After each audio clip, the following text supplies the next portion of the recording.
മജിസ്ട്രേറ്റിന് suspension. എന്താലേ കഥ? ജയിലിൽ തന്നെ വിളവ് തിന്നാലോ? മജിസ്ട്രേറ്റ് ആയതുകൊണ്ട് സസ്പെൻഷനിൽ ഒതുക്കുന്നത് ശരിയാണോ? ഡിസ്മിസലല്ലേ നല്ലത്? മറ്റുള്ളവർക്ക് ന്യായം വിധിക്കുന്ന, നീതി ലഭ്യമാകുന്നത് നമ്മൾ കരുതുന്നതിൻ്റെ അങ്ങേയറ്റമാണ് ഒരു മജിസ്ട്രേറ്റ് എന്നത്.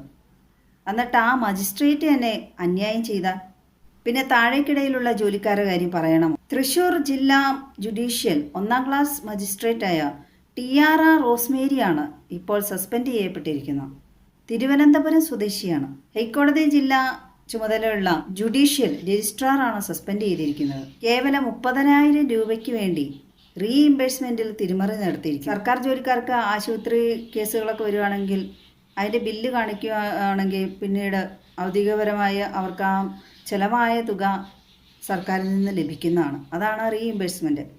കേരള സർക്കാരിൻ്റെ ആണെങ്കിൽ മെഡിസപ്പൊക്കെയാണ്. ഈ ടിയാറ റോസ്മേരി 30,000 രൂപയ്ക്ക് മെഡിക്കൽ ഓഫീസറുടെ അടുത്ത് നിന്ന് വേണം നമ്മൾ ഈ റീഇംബേഴ്സ്മെൻറ്റിന് ആവശ്യമായ സർട്ടിഫിക്കറ്റ് എല്ലാം മേടിക്കാനായിട്ട്. അദ്ദേഹം അത് നൽകുകയില്ല എന്ന് പറഞ്ഞു. അതുകൊണ്ട് ഇവർ വ്യാജമായി സർട്ടിഫിക്കറ്റും രേഖകളും സീലെല്ലാം പതിപ്പിച്ച് റീഇംബേഴ്സ്മെൻറ്റിന് കൊടുത്തിരിക്കുന്നു. അവർക്ക് എത്ര രൂപ ശമ്പളമുള്ള സ്ത്രീയാണ്? എന്തിനാണ് ഈ വേണ്ടാത്ത പണിക്ക് പോകുന്നത്? ഇവർ നേരത്തെ ഒരു SIയെ ഫോണിലൂടെ ആക്ഷേപിച്ചത് ആയി ബന്ധപ്പെട്ടൊക്കെ വലിയ വിവാദങ്ങളൊക്കെ ഉണ്ടായിട്ടുള്ളതാണ്. ഇവരുടെ അമ്മയും വക്കീലാണെന്നാണ്. ഇവരുടെ അയൽവക്കംകാർ 15 കേസാണ് ഇവർക്കെതിരെ കൊടുത്തിരിക്കുന്നത്. ആ കേസ് കൊടുത്തവർക്കെതിരെ ഇവർ ജാതീയമായും വംശീയമായും ഇവർക്ക് തോന്നുന്ന പോലെയൊക്കെ ആക്ഷേപിച്ചിട്ടുണ്ട്.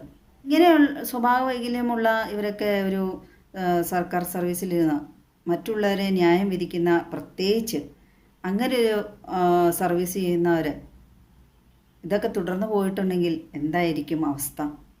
എന്ത് നീതിയാണ് ആളുകൾക്ക് ഇവരിൽ നിന്നൊക്കെ ലഭിക്കാൻ പോകുന്നത്? ഇവർ കൊടുത്ത ആ മെഡിക്കൽ ബില്ലിൽ അത് കോസ്മെറ്റിക് വസ്തുക്കളാണ്, അതുകൊണ്ട് അത് റീഇംബേഴ്സ്മെൻറ്റ് കൊടുക്കാൻ കഴിയില്ല എന്നാണ് ഇവർ ആദ്യം സമീപിച്ച മെഡിക്കൽ ഓഫീസർ പറഞ്ഞത്. അത് മജിസ്ട്രേറ്റിന് സസ്പെൻഷൻ എന്ന് കേട്ടപ്പോഴേ കുറുന്തോട്ടിക്കും വാദമോ? നിയമം സംരക്ഷിക്കേണ്ട ആളാണ്, നീതി നടപ്പിലാക്കേണ്ട ആളാണ്. ഇത്തരത്തിൽ അനീതി ചെയ്ത് ഇപ്പോൾ സസ്പെൻഷനിലായിരിക്കും. എന്ത് മാതൃകയാണ്, എന്ത് സന്ദേശമാണ് സമൂഹത്തിന് ഇവർ നൽകുന്നത്? എങ്ങോട്ടാണ് ഈ നാടിൻ്റെ പോക്ക്? മറ്റുള്ളവരെ തെറ്റിൽ നിന്ന് തിരുത്തി മറ്റുള്ളവർക്ക് ന്യായം വിധിക്കുന്ന ഒരു ന്യായാധിപിയാണ് ഇപ്പോൾ അന്യായം കാണിച്ച് സസ്പെൻഷൻ നേടിയിരിക്കുന്നത്. മജിസ്ട്രേറ്റിന് കുടുംബത്തിനൊക്കെ എതിരെ 10-15 കേസുകളൊക്കെ ഉണ്ടെന്നൊക്കെ കേൾക്കുമ്പോൾ അവരെയൊക്കെ എങ്ങനെ ന്യായാധിപ എന്നൊക്കെ വിളിക്കാൻ കഴിയും? ഒരു സാധാരണ മനുഷ്യരുടെ നിലവാരം പോലുമില്ല. ഇത്രയും നാൾ എങ്ങനെയാണ് ഈ സസ്പെൻഷനിലായ മജിസ്ട്രേറ്റ് ന്യായം വിധിച്ചുകൊണ്ടിരുന്നത്? അത് ന്യായം തന്നെയായിരിക്കുമോ? എത്ര നിരപരാധികൾ ശിക്ഷിക്കപ്പെട്ടിട്ടുണ്ടാവും, എത്ര അപരാധികൾ രക്ഷിക്കപ്പെട്ടിട്ടുണ്ടാവും? എന്ത് വിശ്വാസത്തിലാണ് രഹസ്യമൊഴികളൊക്കെ ഒരു മജിസ്ട്രേറ്റിൻ്റെ മുമ്പിൽ നമ്മൾ രേഖപ്പെടുത്തുന്നത്, പറയുന്നത്? സ്ത്രീയാണ്, ന്യായാധിപയാണ്, എന്നിട്ട് പോലും എങ്ങനെ ഇങ്ങനെ സർക്കാരിനെ മറ്റുള്ളവരെ പറ്റിക്കാൻ തോന്നി? ന്യായാധിപ എന്ന നിലയ്ക്ക് എന്താണോ ചെയ്യാൻ പാടില്ലാത്ത അതാണ് അവർ ചെയ്തിരിക്കുന്നത്. ഇവരെ പോലുള്ളവർ ഉണ്ടെങ്കിൽ പിന്നെ വ്യാജമായി സർട്ടിഫിക്കറ്റോ എന്തുവേണമെങ്കിലും സൃഷ്ടിക്കാൻ ആൾക്കാരും ഉണ്ടാകും. അതായത് കള്ളന്മാർ പല രീതിയിൽ ഉടലെടുക്കും. കാരണം നിയമക്കുരുക്കിൽ നിന്ന് രക്ഷപ്പെടുത്താൻ ന്യായാധിപയ്ക്കായും വലിയ ആളില്ലല്ലോ. അതെല്ലാം അവർക്ക് വളമാകും. അപ്പം പിന്നെ നമ്മുടെ നാട്ടിൽ വ്യാജരേഖ നിർമ്മാതാക്കളും മയക്കമരുന്ന് അങ്ങനെയുള്ള എല്ലാ വേണ്ടരുതായ്മകളും കൊള്ളരുതായ്മകളും വർദ്ധിച്ചു വരുന്നതിൽ വലിയ അത്ഭുതമൊന്നുമില്ല.